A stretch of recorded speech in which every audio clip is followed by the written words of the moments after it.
Good evening. I'd like to call the Plainfield Board of Education to order. Would you please rise for the Pledge of Allegiance?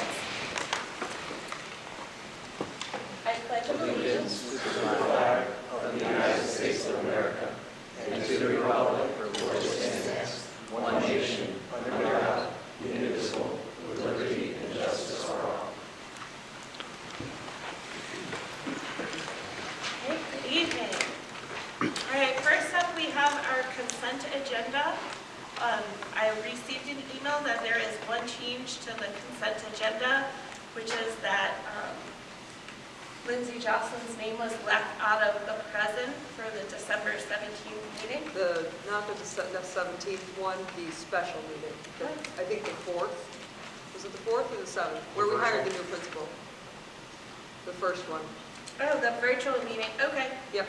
That would have to go back because that was approved at the last virtual meeting. Okay. Correct? You know what meeting I'm talking about, right, Tam? Yeah. All right, so I'm looking for a motion to approve the consent agenda for the minutes of the meeting of December 17th, 2024.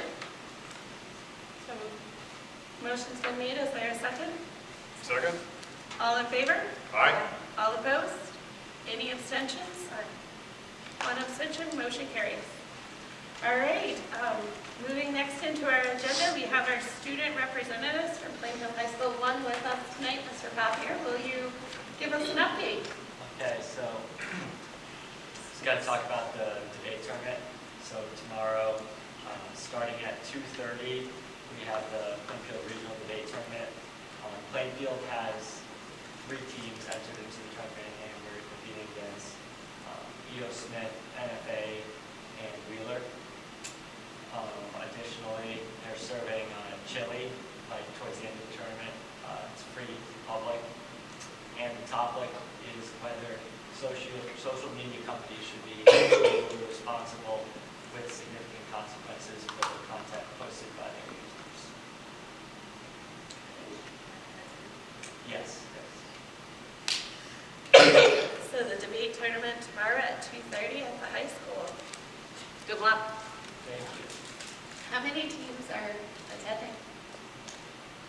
So it's 6 teams. Actually, no, it's 8 teams. We have 3 of the teams. Wheeler has 2 of the teams, and then NFA also has 2 teams. So we lost.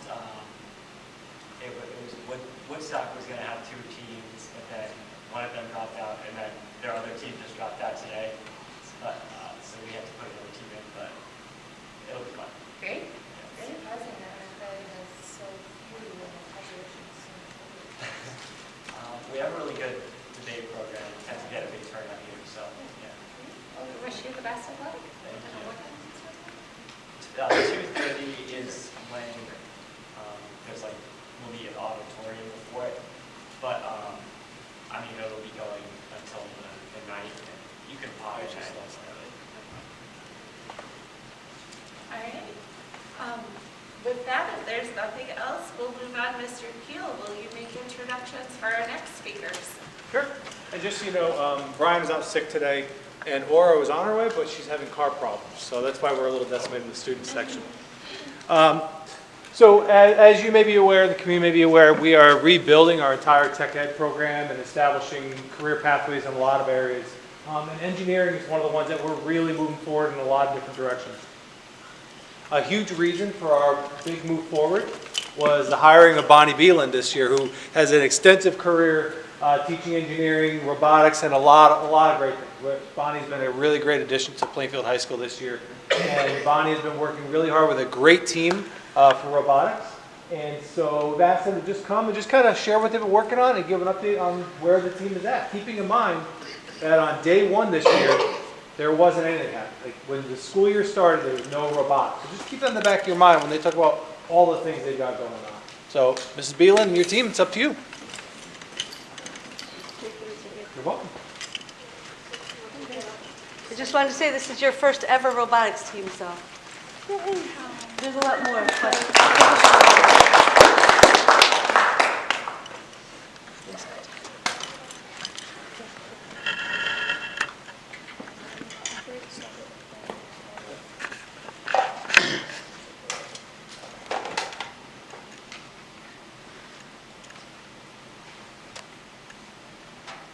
says they are.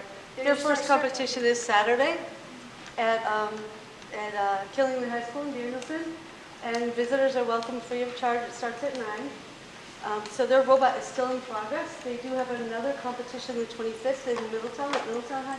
Same thing, it's free for anyone to go. If you have small children, it's a great day. It's fun. They usually sell food there. It's really exciting.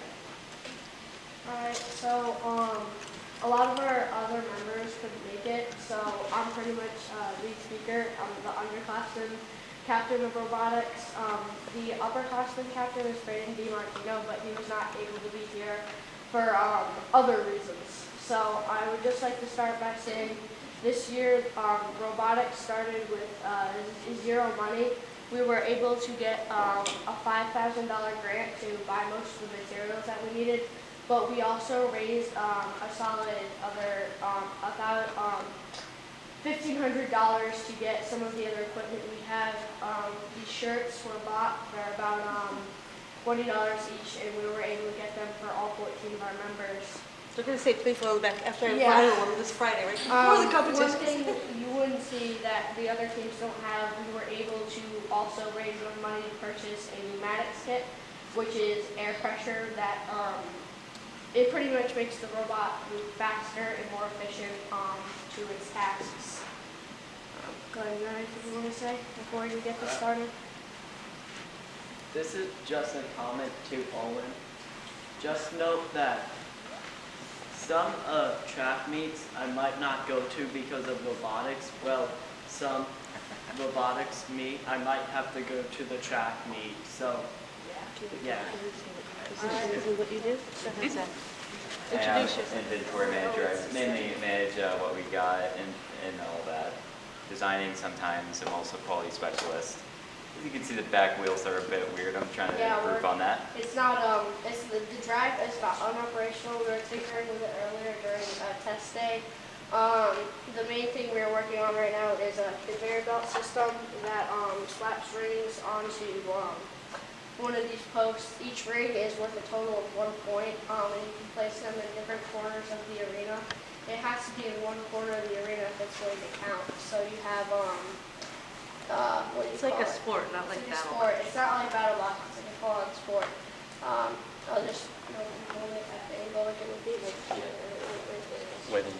Yeah, just like where the clamp would be, but like in an angle. But yeah.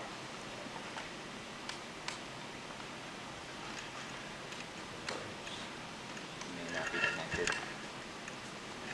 Is the it's flashing? Then we're back. That one's on. Oh, okay. Those are economic controls.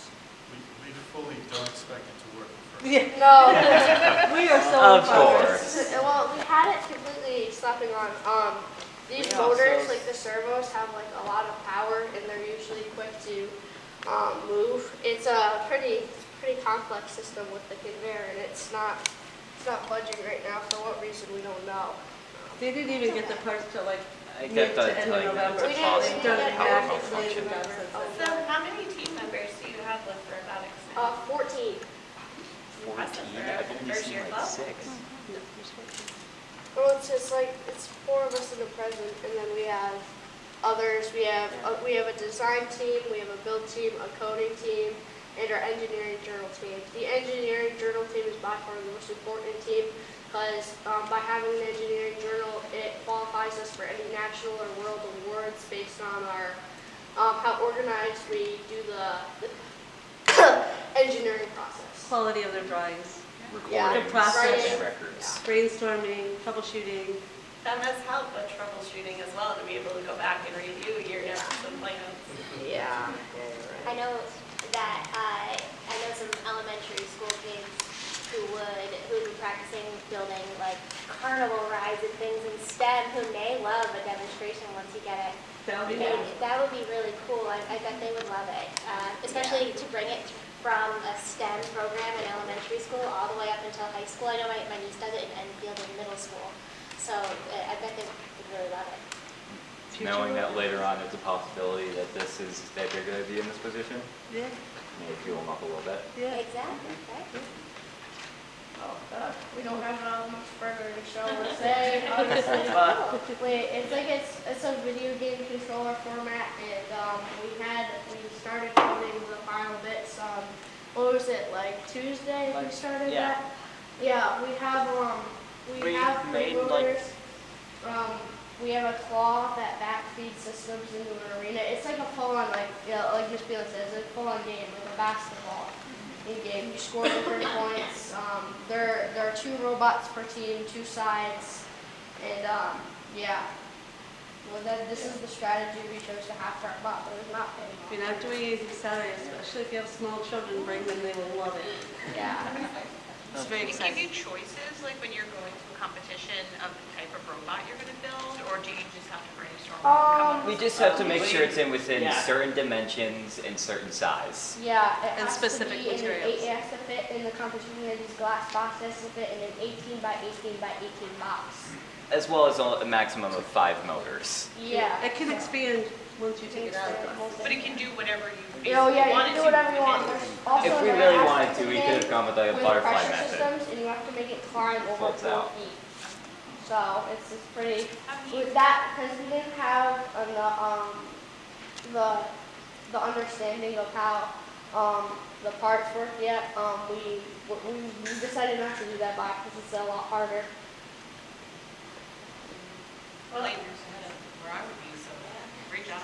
I think it's going to be very impressive to watch the robotics team over the next couple of years as you guys really begin to learn and understand some of those amazing things. I know I walked through and saw just the transformation and encourage board members to take a walk down the tech ed and just to see the pit that they're talking about. The pit is very and all of the stuff that they put It's into 12 it. by It's 12. a little bit It's disarray right huge. now, Yeah, but- the giantness. The pit is way ginormous.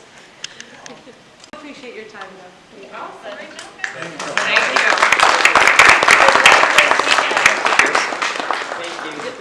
We really appreciate this. Come on, go ahead. All right. Within your packet, you have communications, which are the principal report. If there's no questions, we'll move on to personnel, resignations, and appointments. Absolutely. I did want to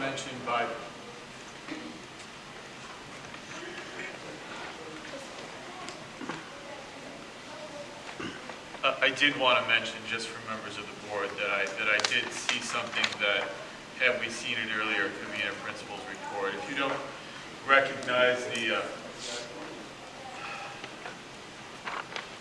you didn't recognize it when it was on TV earlier, or you didn't catch it on Facebook, we have a NCAA championship coming up for football teams. And for those who are unaware, Plainfield High School is going to be featured during that time when Notre Dame is playing. And you may be saying, which great Plainfield High School student is going to be out there for Notre Dame? Well, if you're familiar with Jacob Irons,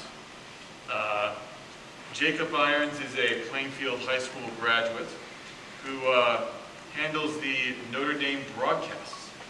So this young man here, you can see featured. Imagine you saw a young man on the screen. I'm going to ask you to come over and try to resolve this while we're doing it. Jacob Irons is a young man who graduated Plainfield High School. He will be the radio voice for Notre Dame for the bowl games.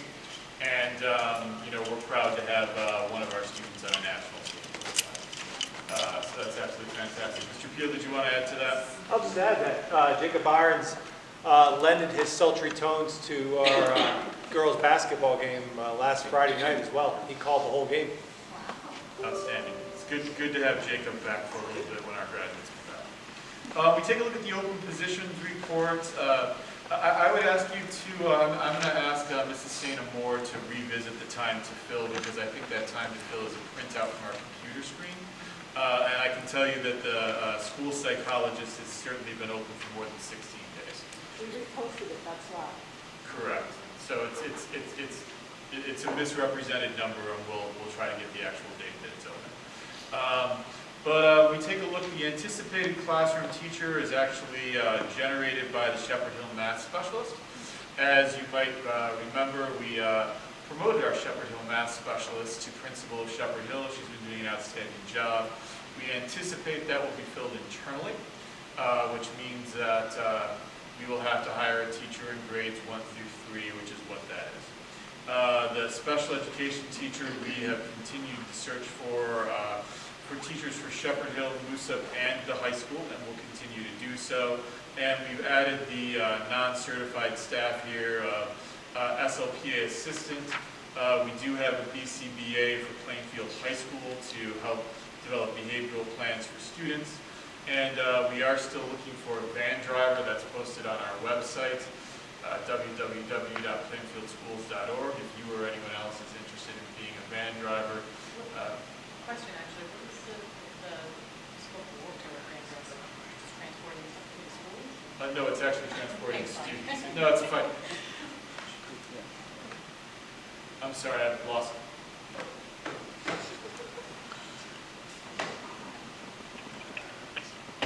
I want to make sure I'm microphone for the broadcast now. So Plainfield Schools is looking for a van driver to drive students in a Plainfield Schools van. That van will be used for attendance intervention, additional specialized transport, and can be utilized for transporting students in between schools.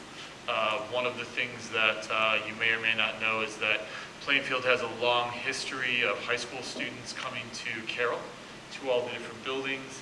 It's a 12-passenger van, just perfect size for a group of Plainfield High School students to spread holiday cheer. So we are still looking for that. The endorsement is a V endorsement. That's a van endorsement. If someone is interested in becoming a van driver but has not yet achieved your van endorsement, please let us know. That's something that Plainfield Schools is willing to work with staff on for that. Mrs. Brandon, I believe it's about a 60-hour training. It's a 10-hour training. It's for the initial van endorsement. It's only a 10-hour training. So I have smarter people. Why I have smarter people than me working with me. And then our Braille transcriber is retiring. Someone who's been with the district for a very long time, so we are looking for a new person to do Braille transcription. We have students who need that service. So if you do know of someone who's capable of doing Braille transcription who would work well with students, please reach out to us. And that's where we are in the open positions report. All right, thank you. All right, we have standing committees, individual reports, superintendent's report. So if you take a look at what's in the packet, I had a question that was asked of us as a report on facilities fees. How do we charge facilities fees, and where does all that exist?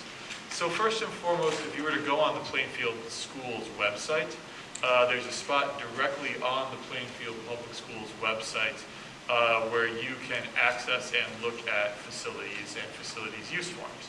It actually speaks to what's required there. Are we broadcasting again? Can I give it a shot? Because I can pull this up as I talk. Let's just make sure it wasn't going to kick you out again. If it does, you're doing outstanding. And I'll just ask you one more time.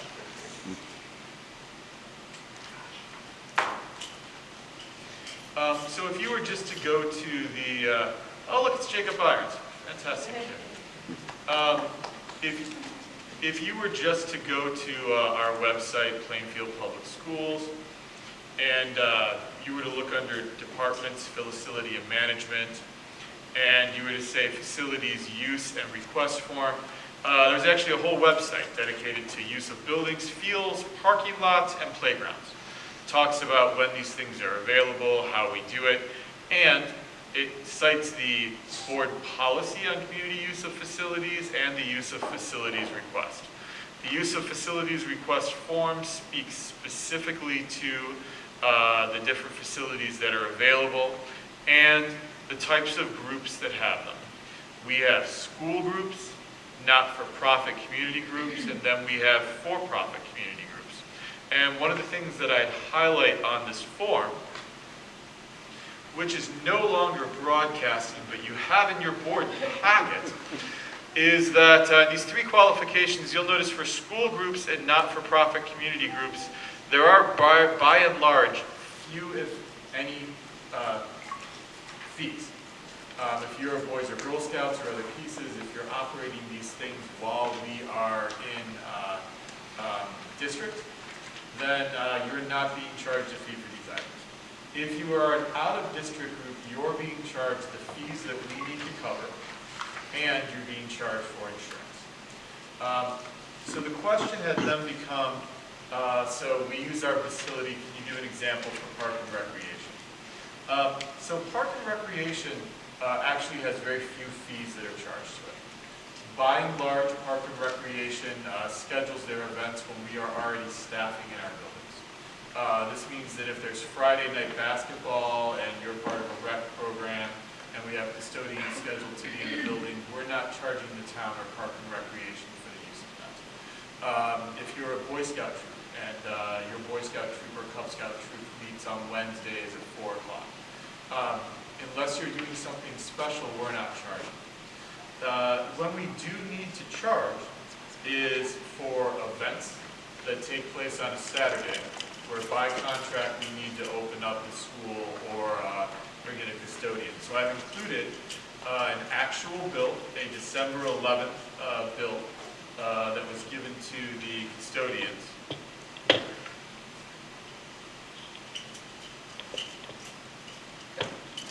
We're going to call them holiday gremlins. I've included an actual bill for $82.69.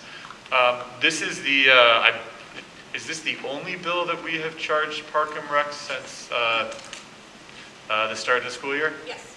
So this is actually the only bill that we've charged to Park and Rec is this $82 for use of our facilities. This was for custodians on a weekend. Understand, if we're doing something here anyway, if we've opened the building up for the play and we have individuals building sets or other pieces and there's an event, we don't charge. Groups that have come to us, who have talked to us about fees, are outside groups. For example, someone who wants to do a fashion show and they're not a nonprofit and we have to hit their certificate of insurance. Other pieces like that, those can become more expensive. Someone had asked me if we had increased the fees this year over previous years. The answer is that the form has not changed, the fees haven't changed, but understand directly in the form, the fees are based on what we pay the custodian. The custodian's salaries increased by about 2.5%. So that means that the fees went up about 2.5% over where they were before. But the board has not made any change to policy here or any change to fees. And I do know that the town has worked with us on us. We try to work very well with the town on this as well. And because this is included because a board member asked the question, and I wanted to answer any questions on how we charge outside groups. Are there any questions? Yes, I do have a brief follow-up for you. Thank you very much for including this in there. What other anticipated billing would we have for the remainder of the school year? So the truth of the matter is it depends on what's requested. So we have a binder. I'm going to try again to broadcast this. We'll see if we can get it back up so that the members, absolutely, people can now see what I'm looking at. If you look to the side, this is the use request we're talking about. These forms in, I'm probably signing these forms every day for groups that come in. Right now we have some of these forms that go out over a year. We're currently working on a celebration of Plainfield. And we have those forms that are out well over a year into next summer and when we're doing those pieces to have those things. I can look at the projections. What I can say is if you look at the process, how this comes through, the principal of the building approves it, it then goes to the business manager, it then comes to me, and then we send it back to the group. The group may look at this and say, we did have a group look at this and say, oh wow, we didn't realize that if we wanted to use the auditorium every day for a weekend, that could cost us about $1,500. We don't have $1,500, we have to cancel that. So those are pieces that we have. I would note that we are, my mic died again. Wow.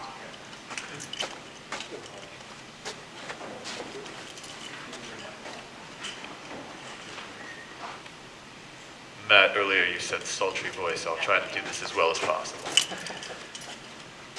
I would note that we are working with the town and with KERMA to make it easier for outside groups to get insurance, because there is a way to do that directly through KERMA, who the town has already, and Mrs. Brenton and I have been talking about how to set that up as something that we can do directly on the website. It's something we hope to have in place for academic year 25-26. If we were to go more specific, and again, using the recreation department, how many of these forms would you say that you've received requesting rec use on days that it wouldn't already be open? So for days on the weekend that they would potentially incur a charge, we have none moving forward. So as it stands right now, all of the facility use request forms that we have received from Parks and Rec Department have been for events during the week when we have a custodian here, so there is no further charges expected from the forms that we have right now. So as of right now, we would anticipate the total billing by the rec department to be $82.69. Correct. Thank you.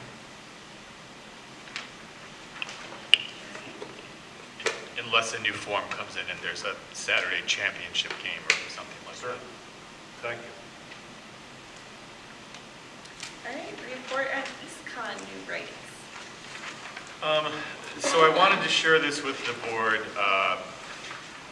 We received from EastCon a letter December 27th at 8:30 p.m.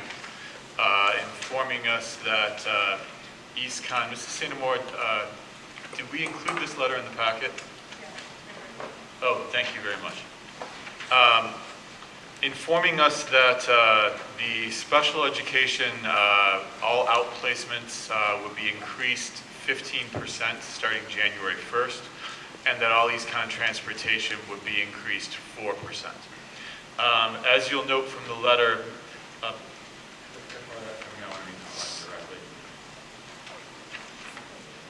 my apologies.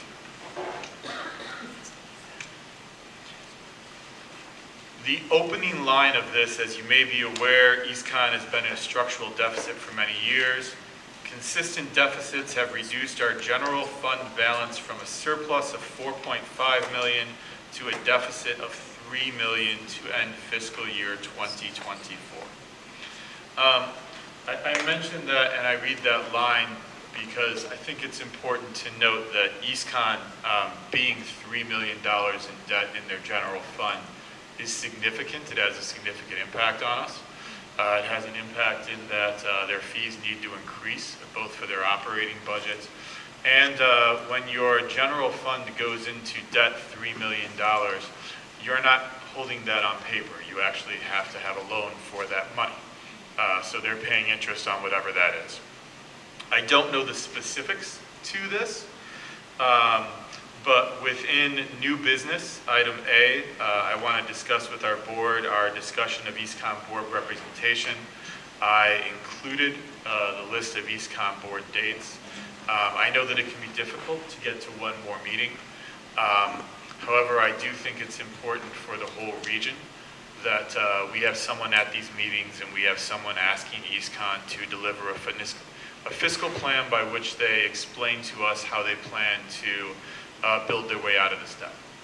I think that this is significant, given the number of students that we have in EastCon magnet schools, given the number of students that we have in EastCon special ed programs, and how much we count on EastCon for transportation. I'm happy to answer any questions to this, but I wanted to mention it to the board. It's a significant piece of news that EastCon needed to raise their rates to make payroll for the rest of the year. How many Plainfield students are this affecting? So I'm going to give you three answers to this. One is it affects every student in Plainfield. We pay a fee to EastCon for every student that we have. We also count heavily on EastCon for delivery of professional development services to teachers, special education assessment. We bring in their professionals, other pieces. So EastCon being in financial peril affects everything regional, including transportation. Specifically at Eastcon magnet schools, when I present the budget, I'll go through and point out how many students are there. By and large, if you were to look at magnet schools regionally, the largest one that pulls from Eastern Connecticut is Charles H. Barrows. That's not an Eastcon magnet school. But we do have a very small number of students at the art school in Willimantic, and slightly more than a handful at the middle college, which we've spoken of before at QVMC. Although we've had a lot of students come back from that program. So I would say that districts will be impacted if this isn't resolved. We talked about how we went from 4.5 million surplus to 3 million deficit. That's 7.5 million. I think it's really important that we have someone on the Eastcon board. I don't know the specifics. And you don't? We have had people at different times. We spoke about this earlier. Just to be transparent, the meetings they had on increasing their rates were special meetings that Eastcon held. The invitations to the special meetings were posted and emailed to the members of the board who have been attending and going to regular pieces. But I think it's very important that we've had members attend. I think things are different when they're telling us they're $3 million in debt and they're increasing our rates. It must be by state statute a Board of Ed member from the Plainfield Board of Ed who attends. I don't know if it'll be for volunteers or I'm happy to go or be the representative. I mean, this is near and dear to my heart as a learning and development professional. But I'm also, if someone believes they're a better fit or would like to really, really badly, happy to advocate. Okay. Is there any other further interest in any members? If not, I'd be happy to have you attend the meeting. I know, unfortunately, some of us have prior obligations on the same night. So, if anyone is available. I think if you have an interest, that would be wonderful. So we'd love to have you be able to attend and report back. Sure. Let us know what's going on at the Eastcon meetings. Yep. Wonderful. All right. Moving on to Assistant Superintendent report. Thank you.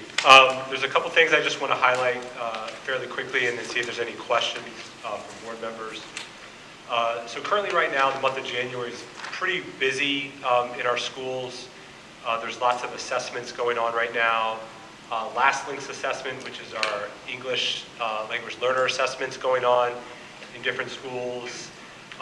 District assessments, we have Dibbles assessment, STAR, which is ELA and math. Aperture, which is SEL and CASEL competencies, all taking place in January. So January is fairly busy with district and state assessments. As far as reporting, we have several reports that are due in January from a federal and state level. The federal CRDC report, it's not due until March, but we try to internally have that done in January. It's a fairly large report that we try to go through a couple different times and have a couple different eyes on it for our civil rights data collection. Our state October 1 count collection revisions are due January 8th, which is today. Our KEI inventory was due. We completed that. Our CTSAT accommodations report is due at the end of the month. And our educator data system and non-cert staff collection is due at the end of the month as well. These are all just required reports from a federal or state level. And also there's been ongoing conversations from the board about just like professional development. And I know we highlighted, what did we do on the day that was actually designated as professional development. But I also wanted to highlight that our professional development doesn't stop on just those days. Any bit of time we try to capitalize on. So early release days we try to capitalize on, and sometimes professional development has to happen outside of those times. So just in January, We have a school readiness site visit and consultation meeting happening. Our TLC steering committee meeting is happening next week. We have illustrative math consultation coaching coming both for the elementary school because we're piloting that, and also for the middle school where it's happening on January 17th. Our literacy how coaching is also taking place on January 17th. We have our state testing coordinator training on the 22nd. We have a STAR Renaissance data deep dive training taking place with our partners at Renaissance on January 23rd, and building admin and interventionists and building leaders. And we also have the same DIBBLES data deep dive taking place later on in the month too as well.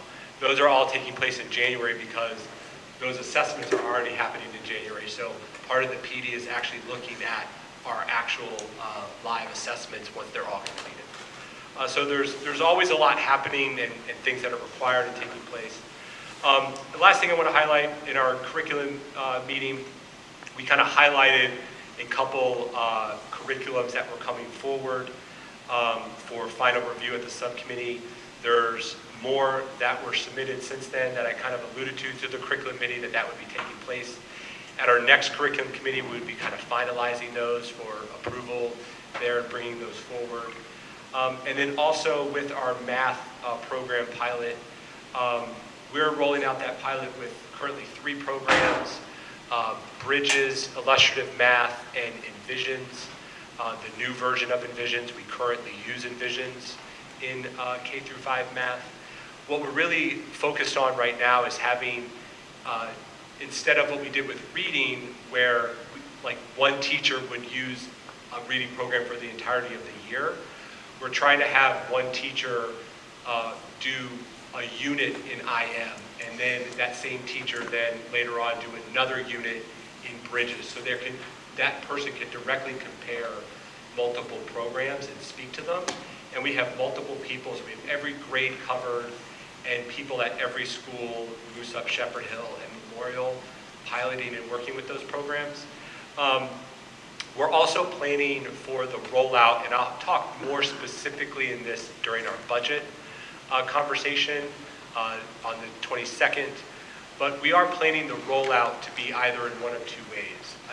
A structured rollout where we do kind of 2 grades a year, one for fiscal reasons, but also potentially just professional development reasons. One thing that we learned from Wonders, rolling out a new program, pre-K through 5, it was a lot for a lot of people, and so if we had it be focused on K1, our attention can be spent there, and we can control and organize the professional development onboarding in a little bit different way.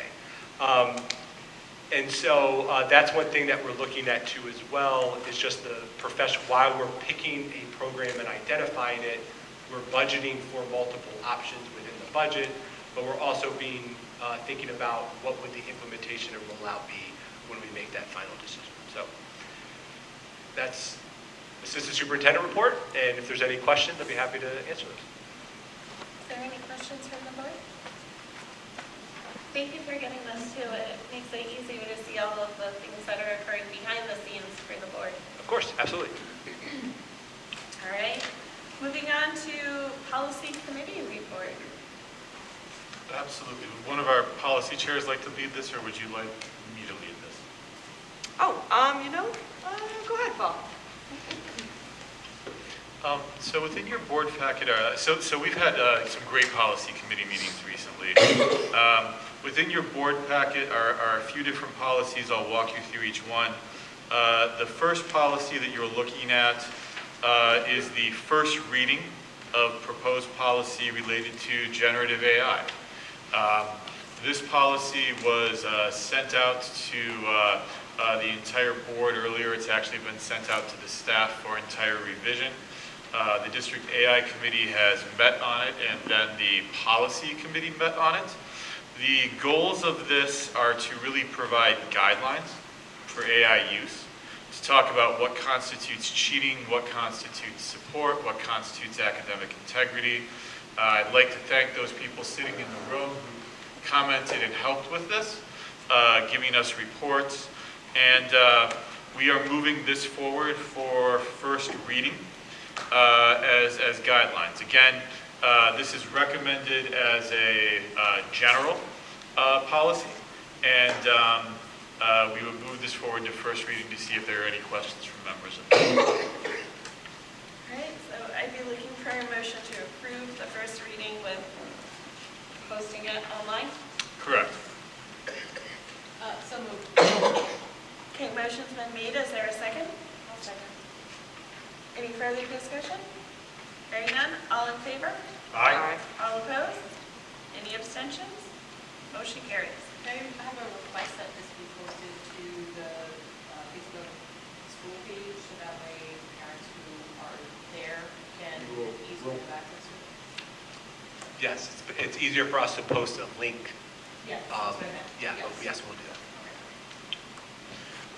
Discussion on policy 5223 truancy. The policy committee made the decision not to move this forward.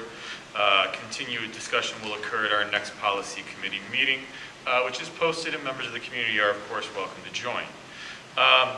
Bullying policies were reviewed. You've done a first reading on 5131.2 and 5131.3. These were re-reviewed by the policy committee. These have been online for a second reading.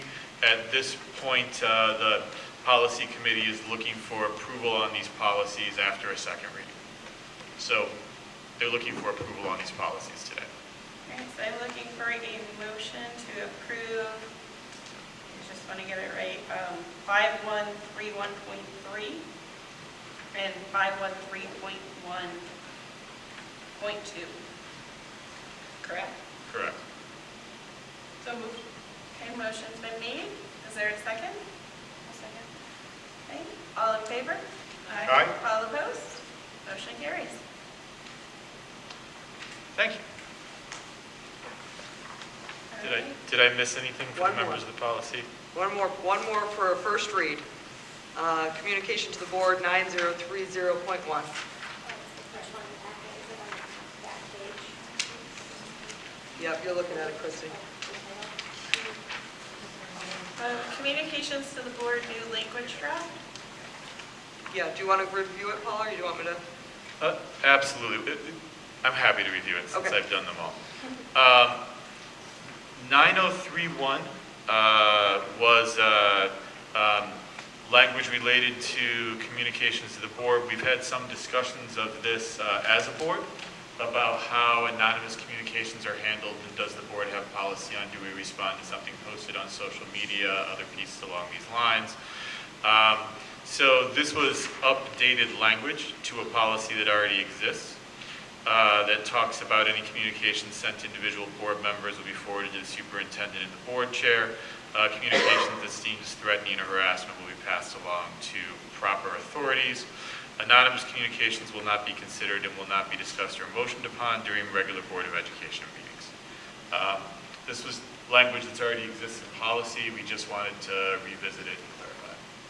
So are you looking for a first reading? Looking for approval of a first reading, yes. All right, so I'm looking for approval of first reading of 9030.1.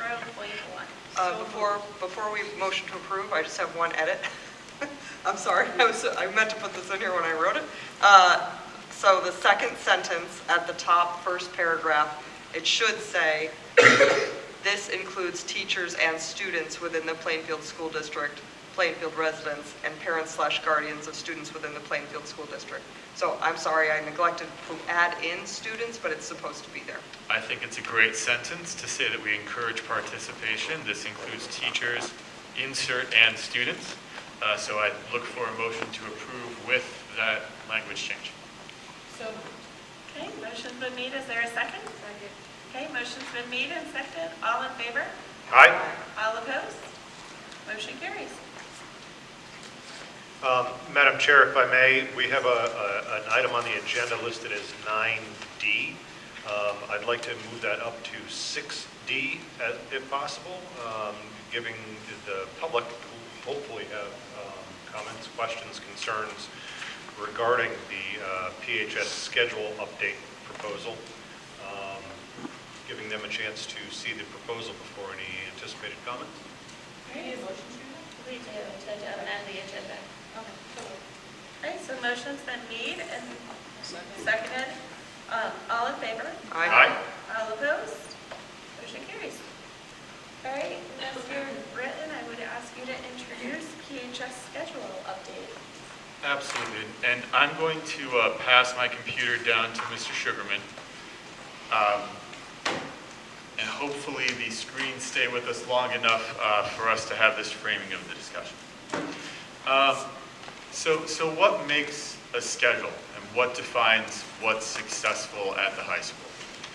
At the board retreat, I outlined where each school fell on the school performance index. We have 3 elementary schools who have all achieved the status of school of distinction in the past 3 years. That's significant. While you can't see it on the board, imagine a chart that shows their scores in the 70s. At the same time, Plainfield High School is held consistent at 64. We're an Alliance district. When our Alliance rep visited us in their last meeting, he was very clear to us and said, if Plainfield High School scores increase, you'll no longer be an Alliance district. Our elementary schools are outperforming many suburban schools throughout the state. So we asked the question, where does that score come from? Well, that score comes from student performance in mathematics, student performance in ELA and reading. It comes from the number of students that are passing classes each semester, each year. It comes from the number of freshmen that are on track to graduate. Scott, I'm rolling. We're not going to get these numbers up there, but we have them. I'll provide them afterwards. When we hired Mr. Peel, one of the items that we spoke to was the fact that we needed to make improvements, specifically in math and reading academically. We needed to make improvement in the number of credits that students earned in freshman year, and we talked about what plans were. At that time, in September of last year, we started talking about the schedule, and we started looking at numbers and other pieces. I'd like to talk to you without looking at the numbers. Mr. Sugarman, can you just pull up Plainfield High School math?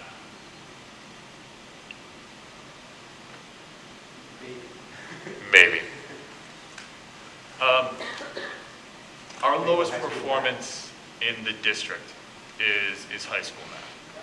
I say that because it's available online and it's something that individuals can see. Well below where the rest of the district is in math. We moved from having over half of the students at the top state level to 20% of the students at the state level in math at Plainfield High School. Now I want to talk to you a little bit about schedules. Because at the end of the day, schedules are your tool to your vision. Your schedule is your structure. It's the pillar that holds you up. I began as a classroom pair in 1996. I graduated high school in 1993. When I went to high school, there was 7 periods a day. And when I took those 7 periods a day, those periods were always in the same place. You might have a lunch that was a different year, and you pretty much knew where those pieces were. By the time I started teaching, my very first teaching year, which took place in about 1998, I was teaching in a 4x4 block, AB block, actually. I'd never seen anything like it. And someone may ask the question, why did we go from 7-period days to AB blocks? Well, let's talk about 2 things that schedules do for us. The first thing that impacted that and made schedules change was the number of credits required for graduation. For almost everyone sitting at this table, sorry, young man, you probably graduated high school with about 20 credits. That was what was required. The required number of credits was 20 or 19. So when you take a look at how you achieved 20 credits, if you had 7 periods over 4 years, you can do the math and figure out how that came to your opportunities and where you were. You may even have been able to take some classes off senior year. In the Midwest, Illinois, Michigan, a lot of those states started moving the credits up in the early 2000s. Within the last 15 years, Connecticut moved its required credits up to 24. We had to outdo Massachusetts and Rhode Island, who moved up to 22 and 23, so we went 24. We've legislated a lot of other changes where we have that. When you're looking to make sure students have lots of opportunities and students have lots of opportunities to graduate, giving them an 8-period day gives greater opportunities at that. It gives a greater opportunity for students to graduate. I'm going to give a second piece to this. One of the values in a schedule is choice. You want students to have the opportunity to have lots of rich electives. When they take their classes, how many classes do they take? When you have 8 classes over 7, you have more opportunity. And finally, for anyone who likes math, a schedule is an algorithm. There's an old SAT test question that people used to ask. You have 7 chairs in a room. How many different ways can you arrange those 7 different chairs? And you remember how to solve this question from when you took your SATs? Great, you take 7 and 6 and 5 and 4 and you add those all together and you get those. Well, this changes significantly when you add that 8th chair. You suddenly have far more opportunities for students, far more places. Which is why when you look at the state of Connecticut and the nation, almost every school is running 8 possible periods. That wasn't the case when I was in high school. In part it's for graduation credits and in part it's for another piece. So when we take a look at schedules, there's a reason why we have an 8-period day in our high school and most schools. It's better for students. It gives them more opportunities for students, and the building is here for the students. But I'm going to go back to that math. I'm going to go back to the history of the schedule because since I've been in Plainfield, Plainfield's had the same schedule. It was a schedule that Plainfield moved to during COVID. Prior to the schedule during COVID, Plainfield had a different schedule. They had a schedule where classes were taken year-long. They had a schedule where there was an 8-period day. And there was a variety of different year-long 8-period days. When we went to COVID, there was the belief that to maintain virtual learning, we were going to keep students on a different schedule. So we moved from, at times an AB block, at times a rotating 6 block, we moved to a 4x4 block. That meant that students had 4 90-minute periods in the first semester and students had 4 90-minute periods in the second semester. This was the right fit for remote learning. Coming out of remote learning, I want to remind you again of those math scores of Plainfield High School that are over there. So, I took Spanish in high school. By the time I was a senior, I could really speak Spanish. I haven't practiced Spanish. I haven't used Spanish. I'm very fluent in Dora, but if I need to say something beyond vámonos, I struggle. I can piece it together. It's because I haven't used it. When we take a look at our English and math classes, I want the board to understand that I approached Mr. Peel when he started and I said, this is what our data shows. Our data shows that we have freshmen who are taking Algebra 1 semester 1 of freshman year. They have no math semester 2. They have no math semester 1 of sophomore year. And they're put in an Algebra 2 class semester 2 of sophomore year after a full calendar year of not having math. And guess what we're finding out? Students who don't have math with a full year gap of it are not successful. This falls true for world language. This falls true for a variety of subjects. I can't speak Spanish that well because I haven't had the opportunity to use it. We're putting our students in that same situation.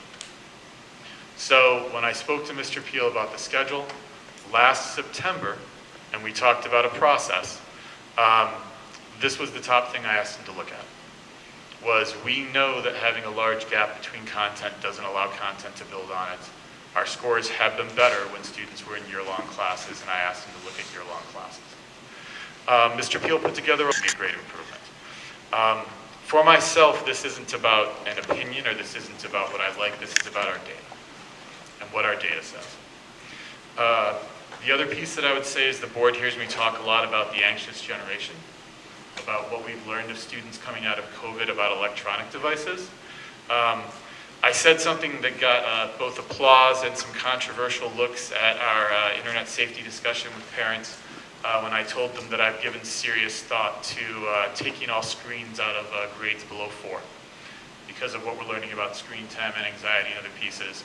What we're also learning is that the reasons why we went to block scheduling in 2012 may not be as applicable in 2025 coming out of COVID, with how students who interact with electronic devices process information and what their attention spans are. And we're building in things right now in our schedule to make the longer classes more manageable for students.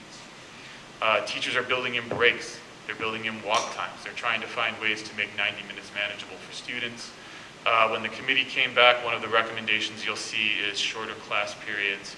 I'm a strong proponent of that right now with where pieces are. So with that, I would ask Mr. Peel to please speak to what he has. And Mr. Sugarman, if you go to the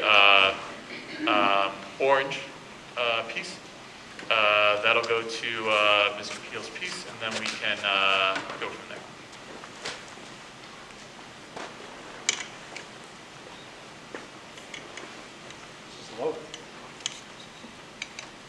Good evening, everybody. I'm super excited to share the vision for the new schedule for the future.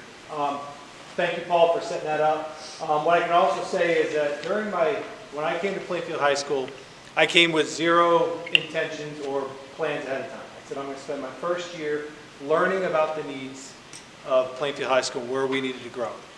The first thing that came to me was intervention, and providing interventions to students, which we have put in place this year. The second thing that came to my mind and became very apparent came from the request of a lot of teachers, actually, last year. I had the request from several teachers that we needed a new schedule, and for a lot of reasons. You're going to see the reasons as I quickly go through these slides. Whether they project or not, they're in the packet for you guys. You guys see out in front of you. And so, although staff were really pushing last year to, like, Mr. Bill, can we just make a change for next year, meaning this year? And I was like, well, no, because it takes time to craft and design a schedule. And you don't start designing a new schedule by looking at schedules. You start by identifying what your needs are and what your priorities are. And then you consider the schedule based on your needs and your priorities. Paul did a really good job alluding to those priorities there, but I'm also going to solidify some of the work that we did. So I'm really happy and excited to share the new schedule tonight, and I'll reiterate what Paul said. And I said this to the staff that worked on this. Whatever schedule we create is not going to make every person happy. There's no way. You cannot create one schedule that every person is on board with. But a lot of work went into this, and a lot of time. This was not just let's go through a couple schedules, pick one, and move on. This was a lot of work, which I'm hoping to outline tonight. So first, I'm going to do this really quick because Paul actually talked about a lot of this already. But the why. So in our current 4x4 schedule, there are a lot of limitations for our students. There's an overwhelming amount of conflicts. So ask some of our students that are involved in a lot of things. I can guarantee you there are classes that they could not or would not take because they had other conflicts. And so there are things that they were not able to take because they just couldn't pick it up. Plainfield High School, one of the most proud parts of Plainfield is the music program.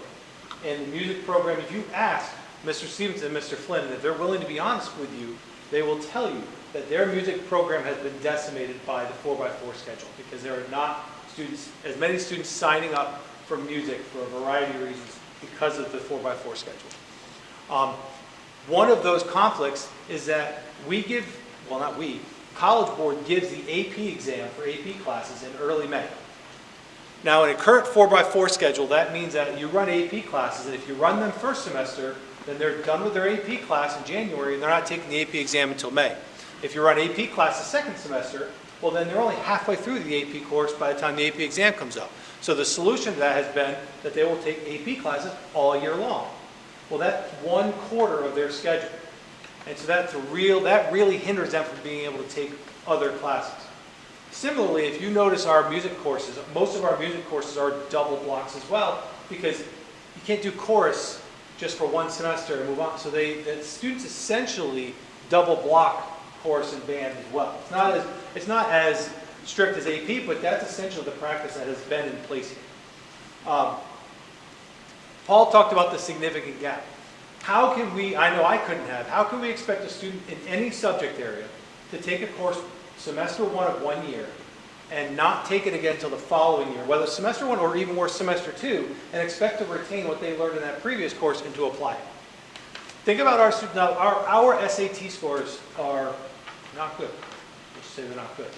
Well, think about, we may have students taking math or English SAT, and they haven't taken a math or an English class in months or even since the previous year. And so that just naturally is not going to work. Our classes are 85 minutes long, which is a very, very long time for students to sustain. Now, when I taught a block schedule, and I loved it as a teacher. But I taught in the early 2000s. It was a different world. Social media was not taken over. The cell phones were not as big. Technology wasn't as big. It was a different type of student and a different type of citizen in the early 2000s than we have today. It was already going that way before COVID, but since COVID, with all the social isolation and where people turn to technology as their world, it has only exacerbated the problem. For that reason, it's very hard for students to attain the task for 85 minutes, and likewise, it's very hard for teachers to create meaningful, engaging lessons for an entire 85 minutes.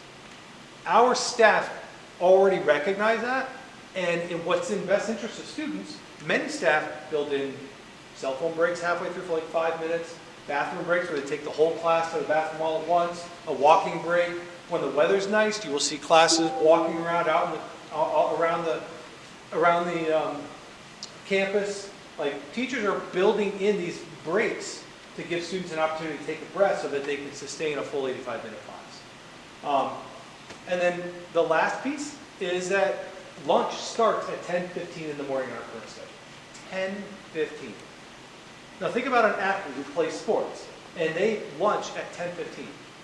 That's several hours until they're participating in the afternoon. There are many other reasons, but those are the most glaring ones. I do want to just take a minute to highlight the process that we follow, because I want to make sure that everyone understands that we did not just jump right into a schedule. When I did become the principal, some of the first things I learned is that choosing and designing a high school schedule has kind of been an interesting topic in Plainfield for many years. And so I do want to make sure that you understand that we followed a thorough process when designing and choosing the schedule. First thing we did was, as I said, was identify the priorities and the needs. We did that through extensive collection of information from all of our stakeholders. What those include, for the people that don't have it in front of them, we surveyed all the students back in May of last spring. We surveyed all the parents and guardians in May of last year. And the survey was not asking questions of what schedule do you want. The survey was asking, what are your priorities? What do you want? What do you like about the current schedule? What don't you like about the current schedule? What would you like to see in changes? No, there was no questions asking what schedule do you want in those surveys. As you may know, we have a monthly parent council meeting. The June parent council meeting last spring was 100% devoted to getting parent input on the potential new schedule. Same thing, we were asking them what their priorities are, what they want to see for their children, what they think their children need to be successful. Because all of this schedule goes back to student needs. That is what all of this goes to. It goes to what the students need to be successful. When I got here, I established a student senate. I meet with them roughly every 2 weeks. It is representatives from grades 9 through 12. Orlin has actually been a member of the student senate since it began. And Owen was kind of recruited as he was walking down the hall one day by some of the students, because we needed a senior rep and we needed more boys. So the students were like, hey Owen, why don't you join us? So Owen joined us this year as well. Owen was not part of the conversation last spring, but Aura was, where we devoted one meeting and let the students just talk to me. We just had an open dialogue, students in grades 9 through 12, about what they wanted in their schedule. All of that led up to this past October. So our faculty council, which is made up of all of our faculty coordinators, our faculty leaders, and what I would say is our leading teachers in this school that represent all of the departments around the school. We spent the full day in late October, and then we continued our work. And the first thing that we did was I presented to them all the data from all of the things I just told you about. And we just spent time, we had 4 students, I think it was 4 students that day that joined us for that portion. So the students got to be part of those conversations as well. And we combed through all the data and all the feedback from everybody. And we talked about it. That process, we kept continuing and kept continuing. We debated what the priorities were, what we would be building. 2 different teacher teams went to 2 different high schools, Ram High School and Griswold High School, who had different types of schedules, and then brought back information. They went and they talked to the administration and the teachers, saying, what do you love about your schedule? What do you hate about your schedule? What would you change? They brought that data back. We spent that whole day talking about it, and then we had subsequent meetings. We did debate a few different schedules. You know, you're going to see in the next slide where the priorities came from. And then finally, after including faculty council input many times, ultimately the final decision came down to building and district administration, considering all the priorities and all the feedback and ideas that were shared. So the priorities, the top priorities, and the priorities came from the staff, the students, and the parents when you considered all of it. The number 1 priority that came across from all students, staff, and parents was that the classes had to be shorter. That everyone, all 3 constituencies said 85 minutes is just too long. It's that students are not being successful in that amount of time. That was the number 1 priority. Other priorities were to make sure that classes run full year, not semester long, for all the reasons we talked about. The fact that students are in a course for an entire year versus just a semester is really important. So full credit classes would run full year. Half credit courses may run half year.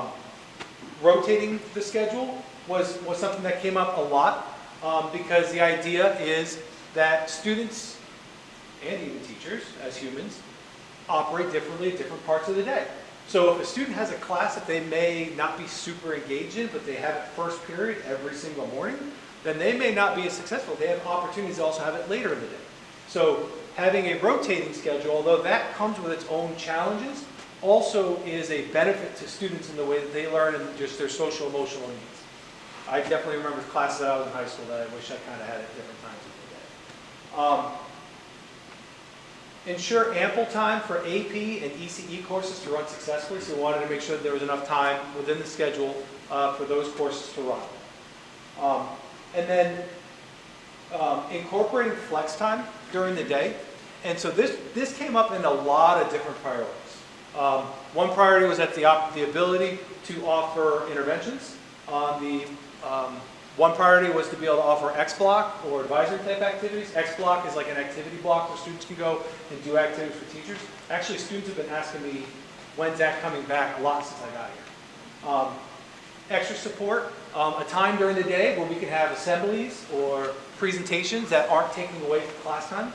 And so there's a lot of opportunities at having a flexible time during the day that is not during a class time, but it's a multi-purpose use of time during the day was needed.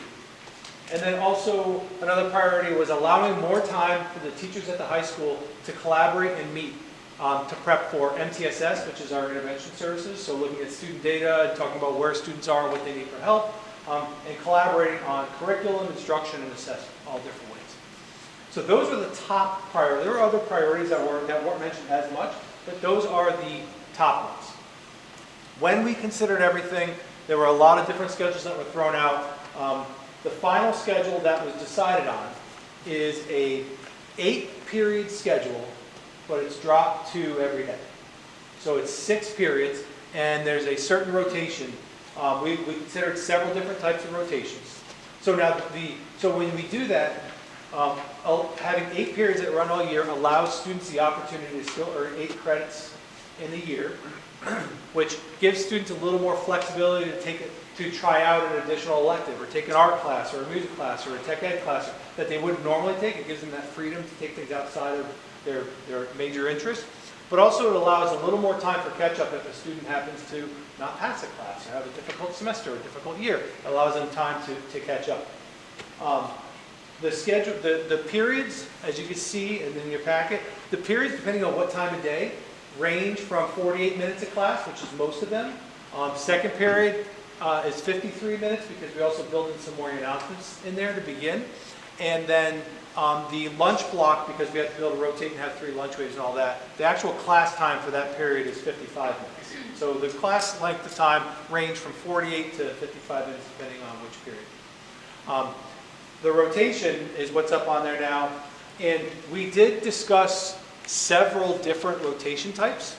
And we considered what would be least confusing to students, what would be least impactful as far as, because if you're going to be rotating 8 periods around 6 blocks, you're going to be dropping classes, which means you're going to be affecting the amount of time that classes are meeting.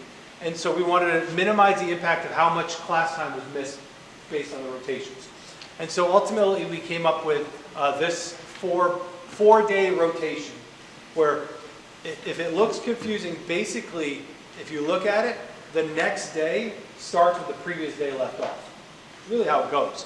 But by doing this, it allows us to have 4 rotations that go back to the original rotation in 4 days. That means that students really only have to recognize 4 types of days. And we would also be designing ways to communicate what day it is and having that out there, maybe on the website, or on social media, so students who are at home on a Sunday saying, what's tomorrow? Like, there's an easy place for them to go and remember what the next day is, especially coming back from the vacation. The one edit I will put in there is that we currently have flex between 3rd period and 4th period. And even just recently, there have been some ideas of teachers saying, well, could we move that up a little earlier, like between 2nd and 3rd, between 1st and 2nd? Like, for example, we're having conversations right now about, can we offer opportunities maybe for students to have breakfast, again, in the middle of the day, not just at 7 in the morning. And so some staff are suggesting maybe we can move flex up and then we can incorporate that. So I only share that because we may play with if we move flex up a period, but it won't change the schedule per se. It just might move flex between 2nd and 3rd versus 3rd and 4th as we continue to look at all of the priorities that are needed for students. I was going to say, if you move it to 1st period, you're going to risk having a lot of targets. No, it would definitely not move to 1st period. No. We've had students like breakfast, and we've had real success with breakfast being a reason why some students come in. So the more students we can get engaged in breakfast, the better. Yep. We just had this conversation yesterday at Student Senate, right? And we're talking about ways that we can get more students eating breakfast, because hungry kids don't learn as well. And so, but that conversation literally has emerged in the last week or 2.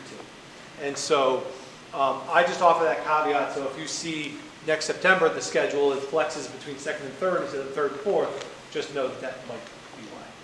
What do they do during the flex period? Like, is that like a built-in study hall? Or? So it depends on the student's needs. So the great thing about finalizing the schedule now is we have 6 months to engineer all of these little pieces like flex. Flex can and will be whatever each student needs.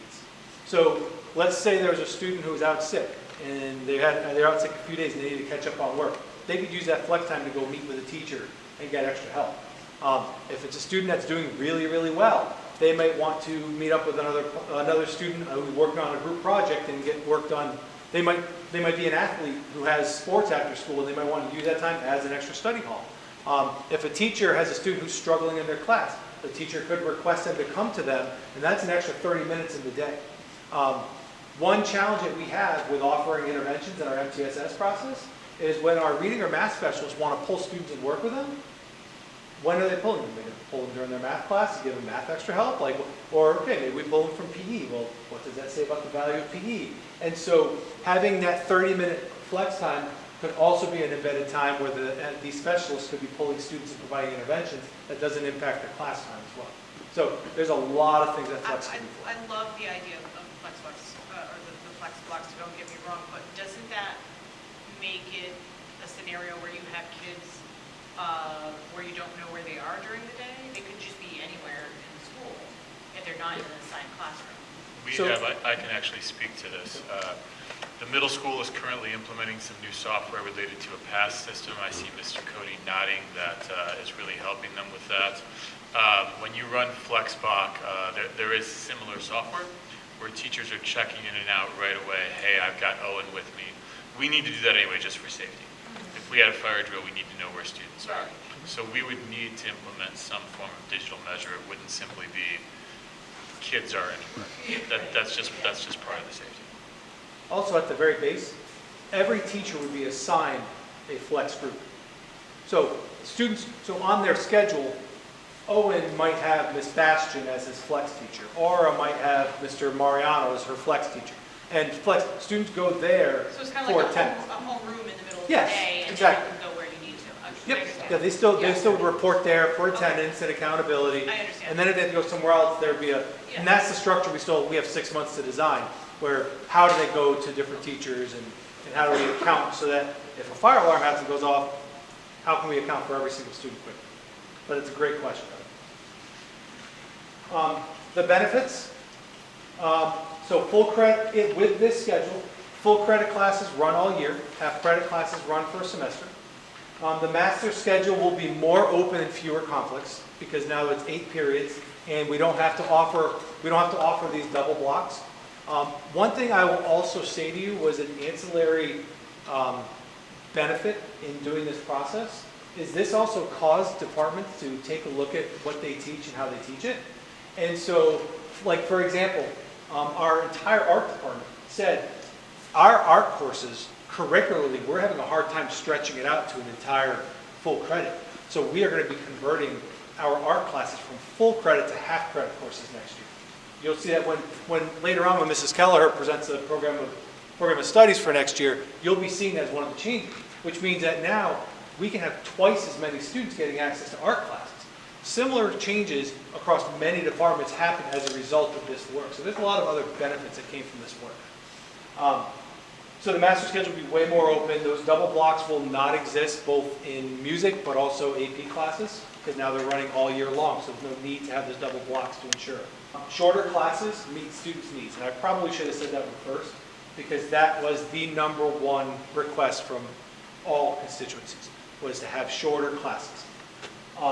And if you think about the efficiency of learning and how much time is being spent towards student learning, if in our current schedule, our classes are 85 minutes, but teachers are stopping 20 minutes left because kids are spent, teachers are taking 10-minute breaks, how much of that 85 minutes is actually being devoted to student learning?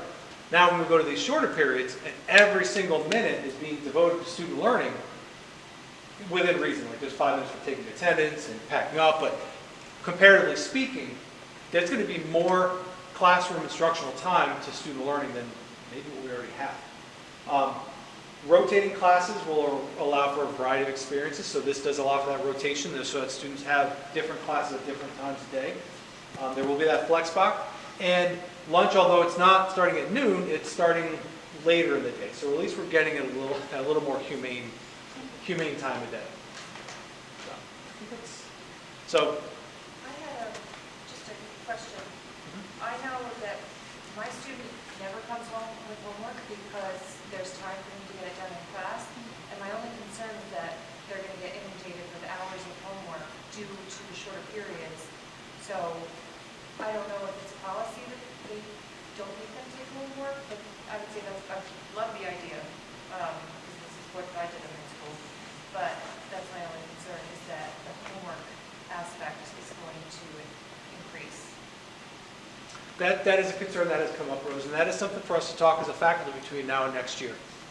I can tell you that the days when we grew up and we just expected to have 2 hours of homework a night is not the societal norm anymore. I mean, if you have AP classes, those students may be expected to be tested to have additional homework if you're in an AP class, but society kind of says that homework is the value return of students getting a ton of homework is not as strong as people used to think. So I'm not saying that they won't get homework, but it'll be our responsibility to talk as an entire staff about how do we prevent that from happening while still covering our curriculum. That I reiterate Ms. Eames' point on that is that that's one of the biggest concerns that I've gotten from a lot of students and parents. Extracurriculars are a huge part of the daily lives of many of our students, and getting hours of homework every single night would certainly detract. I point out to individuals, we're not actually increasing their total number of seat hours in a year that they're having in the class. They're getting the same amount of time. They're simply getting the breaks built in. If this were done, this is proposed as an 8-period rotating with 6. This also could have been proposed as an AB, which is what the school had previously, as an AB block, which would have had the 90 minutes. They'll both get the same amount of school time.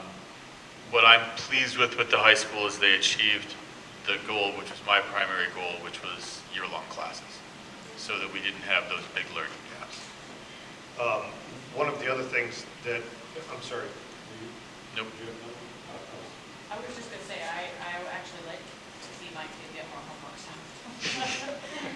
I don't know. Sorry. I still remember the days of getting 2-3 hours of homework every night and coming home after football practice at 9 o'clock at night and staying up until midnight to get up at 5 to do homework, and that certainly wasn't conducive to any sort of learning. The other point that you had mentioned is I am pretty hungry myself right now, so when you mentioned lunch, my ears picked right up. It moved 15 minutes. So they're still eating lunch at 10:30. Yeah. If we did move that lunch period, if we moved that lunch break to the next period, couldn't they start their lunch breaks at 11:30? Possible. If you do that? Because instead of that period having that extra half an hour built in, that period would be 10:30 to 11:30, and then they could start. Personally, about eating lunch early, because, well, it actually doesn't really matter about what time it is, but my concern with the schedule is that lunch, like, is gonna be at a different time, like, every day. So it's like your body gets used to, like, eating at a certain time, so that's, like, my concern, which is really important. And about the homework, I think with the flex period, like, at night, you'll really only have to get, like, your period 1 to 2 homework done, and then you can use that flex period, like, if you're not meeting with other teachers to get the rest of your homework done. At least that's what I think. If I like, Yeah, but then what if you know, you say you're gonna do it, and then God forbid there's some kind of fire drill or an emergency, and then, Yeah, that is and it's only That's 30 minutes, so by the time you get You there. do it proactively, or retrospectively. Yeah. You can do it for like the next, like Yeah. during your flex period, you could do it for like the homework that you just got. Yeah. Yeah. And then we'll do it. I don't really, it doesn't really bother me what time lunch is at. I eat like all through the day, kind of. So I don't like eating all lunch. I did have a question about specifically like prerequisites. I know I had trouble getting in a visual art class, which I believe you need 1 credit.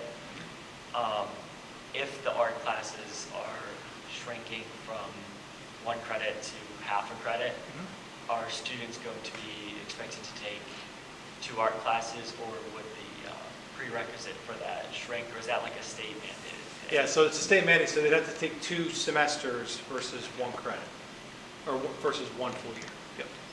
And when you say, so I think this is an important, I think this moment's important when we talk about the schedule. So when you say you had a hard time getting in, you had a hard time fitting it into your schedule?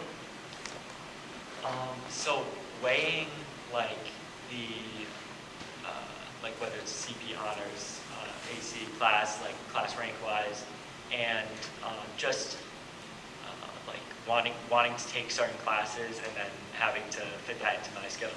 I know the new schedule would make it easier to take different classes like by nature, but that was just something that I thought like with the It's very insightful, because currently in the current schedule, as someone who taught AP classes, the way we schedule is if you're a student in an AP class, you're taking AP, which means that your schedule, we talk about limitations, we talk about do you have 7 chairs or 8. Every AP class you take takes a chair away in your options, because it's a year-long class. If you want to do band both semesters, you've taken a chair away. This schedule, by having year-long classes, add chairs, it adds opportunities. At the end of the day, so I'm going to wax philosophic here for a second. I'm going to ask people to forgive me. Someone asked me when I was a high school principal what I thought the best high school in the world could do. And I said, I think all high schools are designed very well to help students learn. I wish more high schools were designed to help students find themselves and find their passions. It's an important time of life. I believe a big part of the way you do that is by exploring things in high school. And more opportunities means kids have more of a chance to explore. They have more a chance to find out, do they like the arts, do they like pottery, do they like painting or drawing?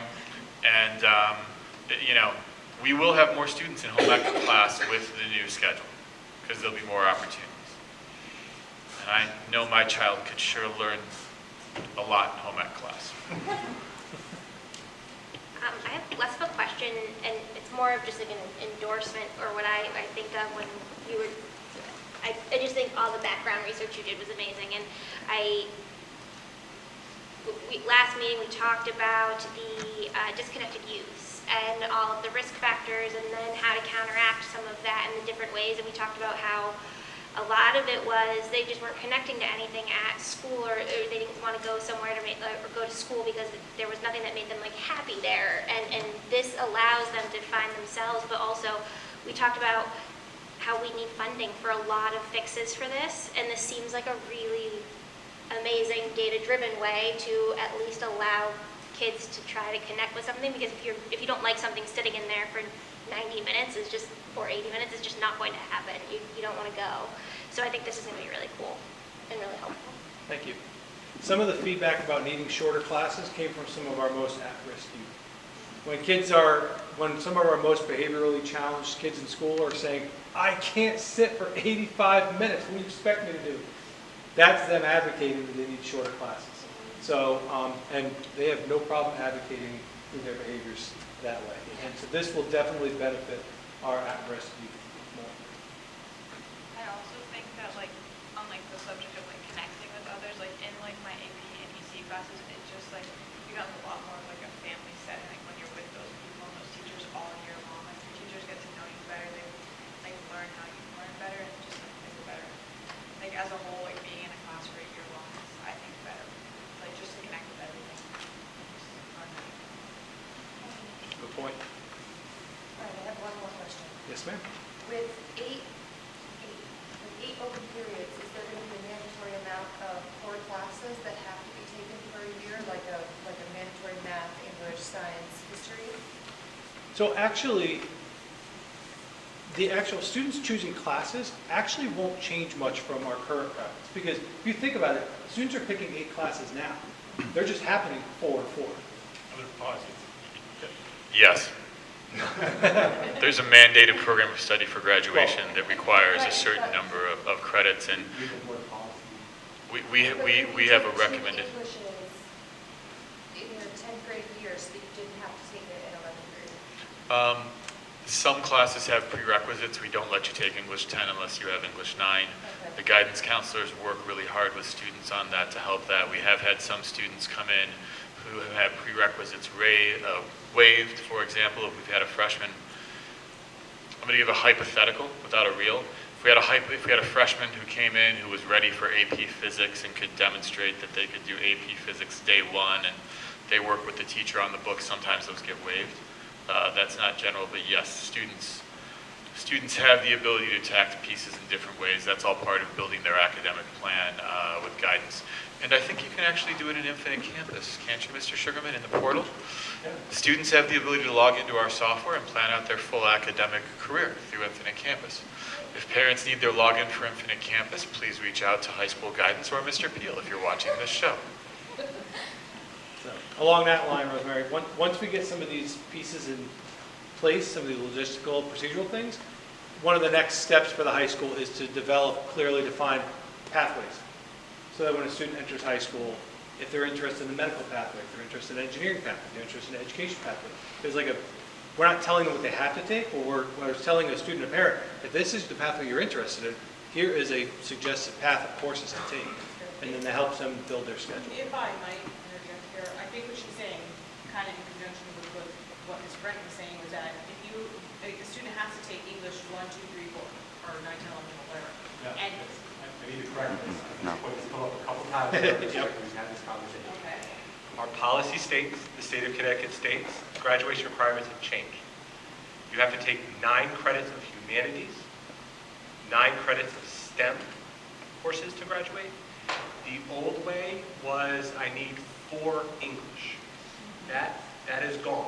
That's been gone for a while. So technically, we have designated within our program of studies, there's certain civics classes, social studies classes that are tagged as humanities. Our English classes and English department are all tagged as humanities. So technically, a student could have 9 humanities and not need to take English full. So it's an important point. I will say this is a graduation requirements of the state of Connecticut is a long, complex, probably multi-hour discussion. Yeah. If we would like to have that discussion, I would recommend that the board ask me to bring that information in. I can have Mr. Sugarman put together where classes fall. Because you're going to ask me, well, where does AP Physics fall? And I'm going to tell you it's STEM, and it's a long discussion. It's a long conversation. Yes, you touched a nerve. We've been having these conversations a lot. Yeah. Looking at the plaque, are there any further questions or comments? I did have one, if we could go back to the data for a moment briefly, is that I know that some of our other area schools are still in a 4x4 block. How are they keeping their scores higher than ours if we're saying that the schedule is the answer to getting our scores up? Well, it's not just about the scores, it's also about increasing our graduation rates and our arts access. There's a lot of things other than just the math and English.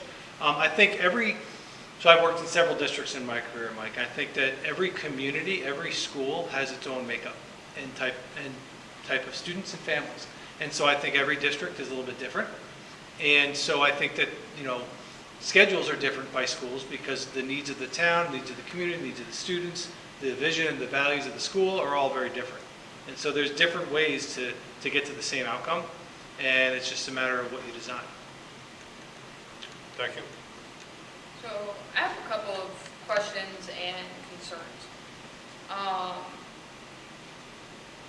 guess I'll start with the major question of how is this going to affect our students who really rely on a routine? We have students in our district, in the fiscal committee meeting, we were talking about students we were talking about our tuition expenditures. Some of our students can't handle extreme changes in their routine. This schedule is changing every single day. These students don't have continuity. How is that going to affect those students? I think whatever schedule we change is going to represent a major change in routine for all the students, no matter what schedule we change to. This schedule, it certainly does change more often than our current schedule, Ariana, so you're absolutely correct. But really, it's a 4-day rotation. So they've got to, and then once you get into it, I got taught in a school that had a rotating schedule once. Once you figure out the routine, you settle into it. So we had discussed this first time, we had a meeting the summer before your first year. And we had discussed the high school schedule a little bit, and I showed you a very similar schedule to this that I was under my senior year here. And I had shared with you concerns and how it did not work at all. And you had agreed that you saw a lot of those same things. And now here you are presenting almost the same exact schedule. What has changed in that? That all of a sudden, from 2 years to now, you're saying that it's not confusing for students. Because 2 years ago, you had said that you saw the confusion that I faced as a student and the difficulties that I faced as a student under a 4-day rotating schedule. And now you're presenting that for our students. Sure, I can respect your concerns, absolutely. I think there's a lot that's happened in 2 years since we spoke, right? First of all this research and all the data and all the conversations with people happened, which drove the decisions we made. I didn't have the benefit of that data and that input from staff, students, and parents before we spoke. I can't recollect our entire conversation from the beginning, and I can't create that all. my memory's terrible, first of all, but there's no way, so I can't remember every part of our conversation. Ariana, I absolutely honor the concern you have about our students going to really be able to handle a rotating schedule. But I have faith in, like, teenagers are creatures of habit. Once you develop the habit, they'll be fine. It's just, it is a new habit, it's different. But I think that just because it's different doesn't mean it's not worth trying. And I do think that this was created based on what we have identified as the students' needs in a lot of different ways, based on our test scores, based on our accountability, based on all of the data. And I believe that, yes, it will be a new learning curve for students, but I think after a couple of weeks, they'll be fine. And I'd just like to point out actually that just because the schedule is rotating doesn't mean that there's not a pattern to it. There is a consistent pattern with the rotation of the schedule that has been laid out. So any student, I mean, I think anybody who is generally my age who has done a schedule like this before can attest to that. You'll pick it up in no time. I acknowledge that rotation can change and can be difficult for students at times. Many people don't know this. I built a high school more years ago than I want to mention.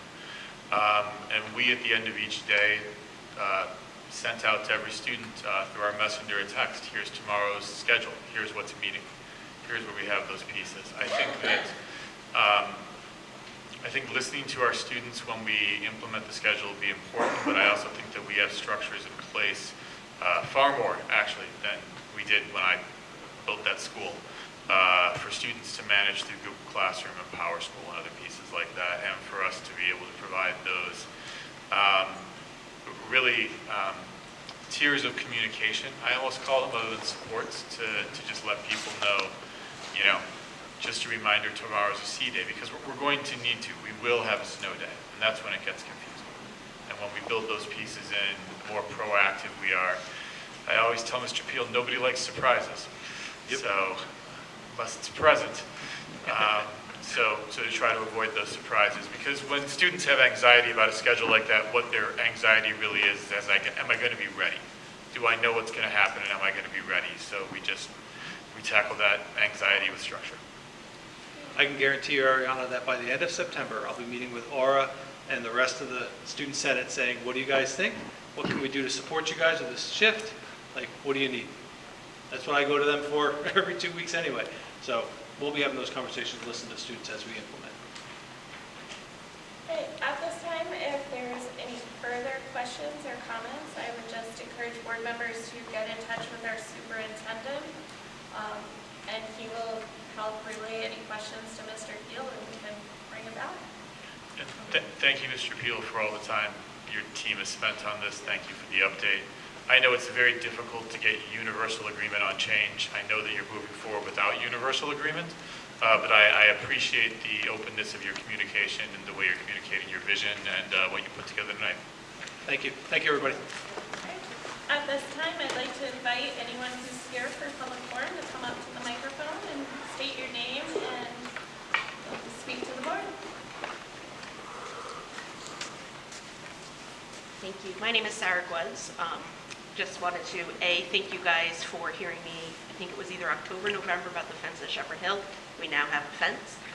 Very comforting to not only me, but I'm sure the staff at Shepherd Hill too, so they don't have to chase kids anymore. I'm going to keep it short because it is kind of late. I have a concern with the buses. I did speak to Ms. Hutchinson today because of an incident that happened yesterday on my son's bus.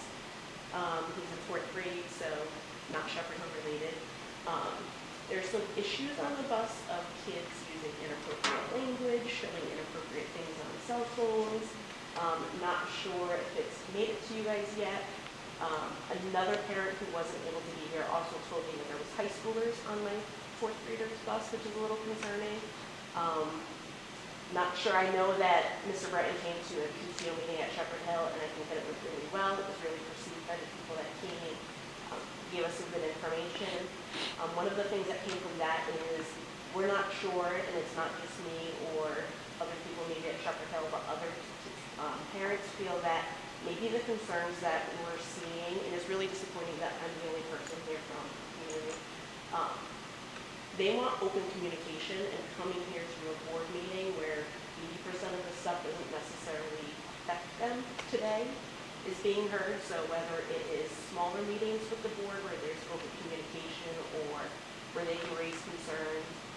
Some parents have felt that their concerns aren't making its way to you guys, and that, I mean, I don't really have that issue because I came here and I spoke about the fence. And then the other thing is, it's the communication. So an issue happened on the bus. I read about it on Facebook, not always to get your information from. So I made the call today. It was investigated. Mrs. Hutchinson was great, gave me information about it. But that feedback back to everybody on the bus, even from the inappropriate content that was shown on the bus where it was brought to administration, as a parent, I want to be able to have that conversation with my kid in my way if it's happening and not necessarily like, this happened and I don't even know to talk about it because my fourth grader isn't telling me this. So had I not seen the post on Facebook and said, what happened on your bus today? It probably wouldn't have been brought up. And through discussions with Ms. Hutchinson, I know that I wasn't the only parent that talked to her about it. And this affects Memorial and Central because it's a mixed bus. So communication would be really helpful to know what we have to talk to our kids about if we have kids that don't tell us stuff. Or maybe they don't think it's a big deal. So I asked them, like, is it an everyday thing? And like, they're swearing constantly on the bus. Kids will be kids. I get it. But my son's in fourth grade, and not that he doesn't hear swearing at home.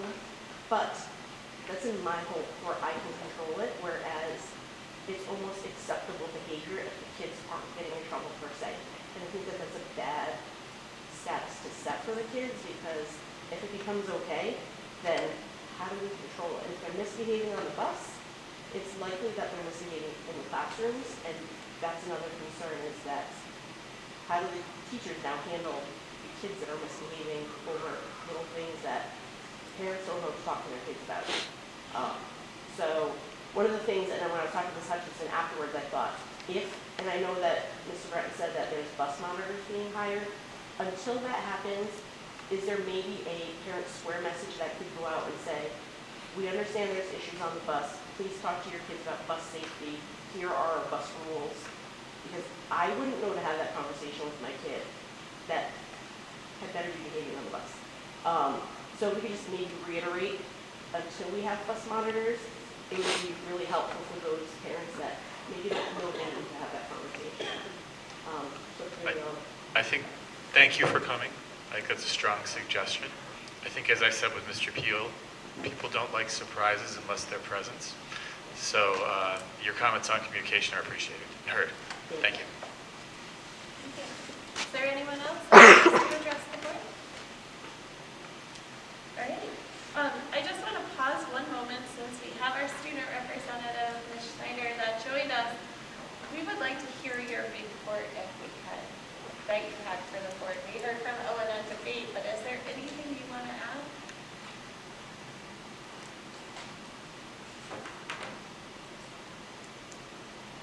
I would just talk about the sports teams. I know basketball was, well, first we lost to Ellis, but then yesterday I think they won, so that was exciting because no one wants to lose to a tech school. But we came back and so I know that. I think tonight they lost, but that's okay. We can get back. And yeah, student senate. Oh, actually yesterday we met with the cafeteria staff and we were talking about food options, what we like, what the students like and what they don't. So try to get more people eating lunch, and also about breakfast options and what we like and what we don't. Excellent. Yeah. Awesome. Thank you. All right, moving on to fiscal year 25 budget, facilities, grants, and each report. All right, so I will start with fiscal year 24, just to give the board an update on how the audit is going. The town did apply for an extension in the month of December through the month of January. The audit is still in process and going well. I've been in contact with Kyle every week. We were able to get a completed trial balance that they were able to put through their accounting software, their auditing software, and I'm just waiting to hear back on next steps. There's no new requests in the portal at this time, but as I mentioned in my report, we are working on reconciling the cash accounts. For the 2% set aside account, there's been no activity in the past month, so the balance in that account is just over $82,000. And then moving on to this current fiscal year. You'll notice in my object summary report, there are 3 objects that we've been continuing to monitor that I've been mentioning in every board meeting. One new one that we have been added, as Mr. Brenton spoke tonight about the EastCon increases, we are keeping an eye on our special education tuition costs. With the increases, the EastCon tuition, special education tuition cost did have a 15% increase, so we are keeping an eye on that account. Mrs. Brenton, do you want to share that number if you have it? Yeah, absolutely. So we have, for EastCon tuition, the 15% increase will result in an additional $22,871 for tuition for this fiscal year. And then the EastCon transportation with a 4% increase that is slated to start in January will result in an $11,183 increase, totaling $34,054.40. So that is not reflected in the object summary report at this time because those are projected numbers that we've been working with EastCon to actually just received. So that is a line that we will continue to monitor. The other half of that account is our excess cost grant reimbursement. We are, at the beginning of the year, we were slated to receive a 70% reimbursement rate. The state just released numbers this week, and right now we are slated to receive 64.19%.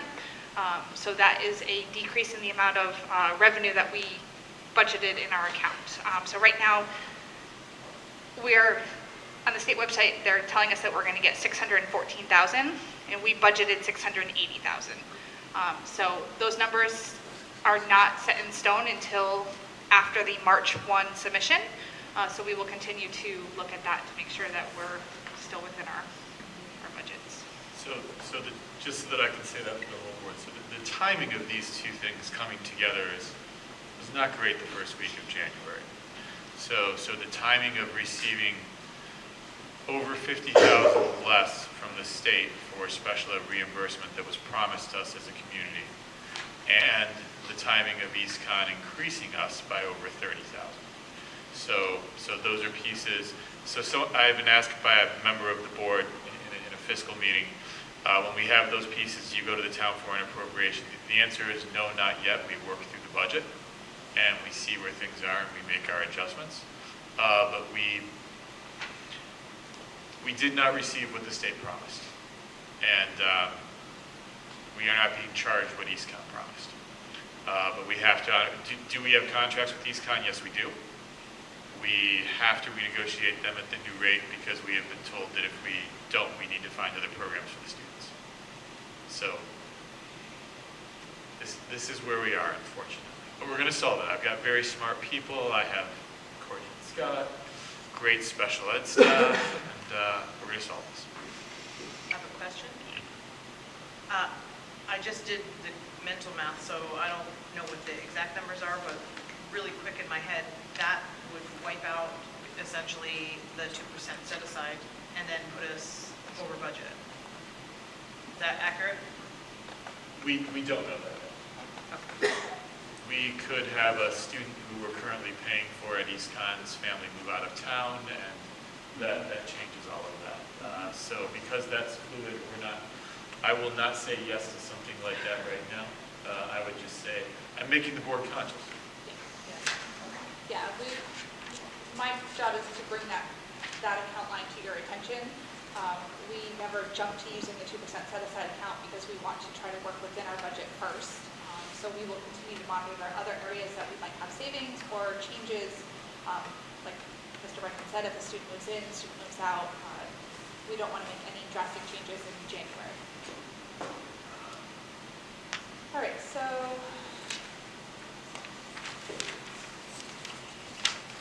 moving on to the facilities report. There's no other questions on the object summary report. Just to highlight a couple of quick updates for the buildings. As we mentioned, the playground fence was installed at Shepherd Hill. So everything is installed and completed and it looks great, keeping kids safe. Michelle, how's that been for the first week? Good. It's been good. A little adjustment for getting getting onto and from the playground. We're still thinking about how the snow is going to affect how we get to the blacktop for the kids. So some of those logistics, just and getting used to how we get on and off, but it's going well. The duty teachers are very pleased with having that there, and our security guard is over the moon. One of the big updates at Moosehead Elementary School is over break, or in the month of December, they were able to rent the big lift to clean out the gutters and the downspouts. This in turn fixed the leaks that were happening in the library. So, at Plainfield Memorial School, they did finish repairing some of the heaters that were out of commission and also removed one large tree that was dead by the playground. Plainfield Central School, they replaced 3 old circulation pumps for their hot water in the building, and they are continuing working on repairing heaters for classrooms as well. You will see that's a common theme in the facilities report for all buildings. And same thing at Plainfield High School. We're working on getting some of the heaters repaired. We had a new one just come through to have some work done for the heaters in high school. Moving on to the grant report. One new grant that happened in the month of December, you guys approved it in the virtual meeting, is our McKinney-Vento Homeless Assistance Grant. So this is a grant that we did receive $16,900, and this directly goes for our homeless students in district. It can go for supplies, it goes for support or transportation. In the grant budget and expense report, I just want to note that there has not been any changes to the budget and expense report, but I do want to note that I have noted in the past that with the grants, our main goal is to spend all federal and state dollars first before using local funds. So you will notice some of the accounts do show an overage in the budget balance, but this is because we want to have their salaries put into the grant first, and then they will move over to local funding once we've fully expended the grants. All right, any questions? All right, moving on to approval of the 2025-2026 district schedule. So the calendar. You'll notice that the calendar has been included here. This is not the first time we've seen the calendar. We've worked hard to align it with the EastCon calendar. This was done collaboratively through a team of administrators and teachers. I will say that the primary driver for the calendar was to align with the regional calendar. There's reasons that are advantageous for aligning with the regional calendar. One of them that I would say is that we have many teachers who live in our district who live in Plainfield, and we have many teachers who don't live in Plainfield who have children. And when we align our breaks to the times when the other schools around us have breaks, that means that we're not placing a burden on any of our staff to have an Easter break at a time that, say, Killingly or Canterbury or some other time doesn't have. So we've strongly been in support of the regional calendar, and I would like to be able to get the calendar posted so that those families who are booking cruises ahead, I'm told for people who go on that you want to be out about 11 months. That's what I'm told. I'm looking for a motion to approve the calendar as presented. Motion to approve. Second. Motion's been made and seconded. All in favor? Aye. All opposed? Motion carries. All right, discussion, EastCon board representation. We already took care of that, so thank you, Mrs. Darenthal. Moving on to RFP building management. Yes, so I think it was October when I last came to the board for an RFP. We put an RFP out related to work that needed to be done at the PCMS kitchen. When an RFP goes out, it sits out for several weeks, and then we have a process by which we have to open. We did our bid openings in December. We have awarded someone to do that work. That is posted on our website. That money's paid for out of the food service account, so we're going to be seeing some renovations there and some repairs. I'm asking the board to give me permission to construct and issue 2 RFPs. I'd like to speak to first, the Infinite Campus RFP. For those who don't know, Infinite Visions RFP. Infinite Visions, which is different than Infinite Campus, is our financial management software. It was acquired by the town in 2001 and replacing our previous financial software. 2021. Did I say 2001? 2021. Thank you so much.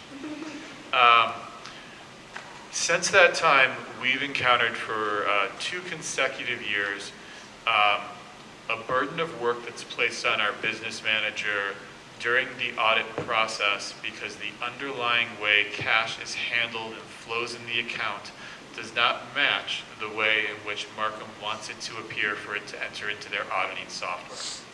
What this requires is for us to submit our reports to the town auditors and then have the town auditors request that our business manager make a series of journal entries to get the report to the condition where they can then start the audit. So this year we had to make over 108 journal entries. Do you know exactly how many, Ms. Brannon? I don't. That's over 108 individual emails. This is not a error being made by our business manager. This is how our software is set up. We've worked with Markham. They have recommendations for outside firms. I believe the cost of this work for them to come in and to change the way cash flows in our system, and I want to be clear, we will have to change how cash has been reported in our system from July 1 until this is done for this year, so we don't encounter this. I believe the cost will be over $10,000, which is why I'm bringing it to the board, asking for a motion for you to allow me to issue an RFP to complete this work. The goal would be to bring in an outside firm to do this work, to work closely with Ms. Brannon and Markham to complete this so that our auditing information aligns with the town auditors when next year occurs. The second RFP is probably a larger one about which there would be more discussion. This high school was built in 2006. The bond for this high school is paid off in 2026. Last year I presented to the board a backwards plan of how bonding occurs. I would just like to kind of explain to the board how that works. For us to have money bonded from the state at over 70%, so that means we're paying just over a quarter on the dollar for any school construction, we need to have our town approve the work a full year before that session. So for us to break ground in 2027, we need to have had a vote prior to the start of the session in 2026.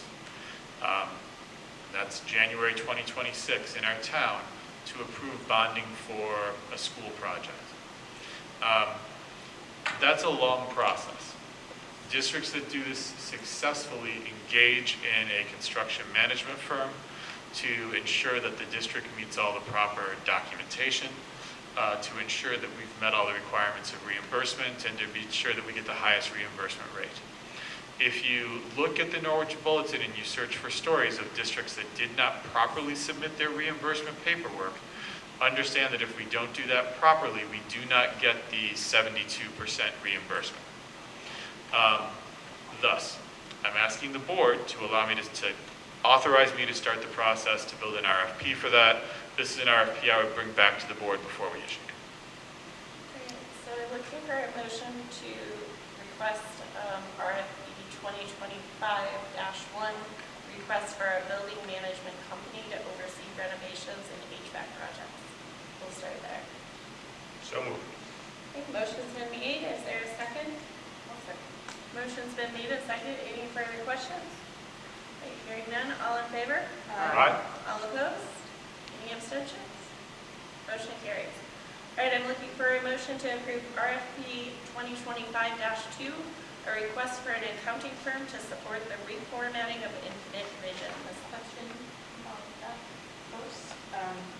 First of all, I'm 100% on board. I love the idea of this. However, I have concerns, especially with what we just talked about with the increased costs from EastCon and the deficit in the grant. are we going to be able to afford actually getting this software? I think that's something that we need to consider. When would we be wanting to make a purchase once the ARP comes out? I think it's even important just to get the quotes to get. No, I understand that. I am gonna, I'll vote for this 100%. I know it's just the RFP, but my question is, when would we be potentially making the purchase of this software? So it's not actually a purchase of the software. What it is we have the software. What this is we need to bring in a consultant to work with us in the software, someone with an accounting background who understands Markham's accounting software so that we can reformat they need to reformat essentially every cash transaction made in this year and set up the system for next year so that the transactions that we do are aligned with the software of our accountants so that Mrs. Brannon should not have to make a journal entry. She should be able to press a button, the report comes out, it directly aligns with that, they can upload it into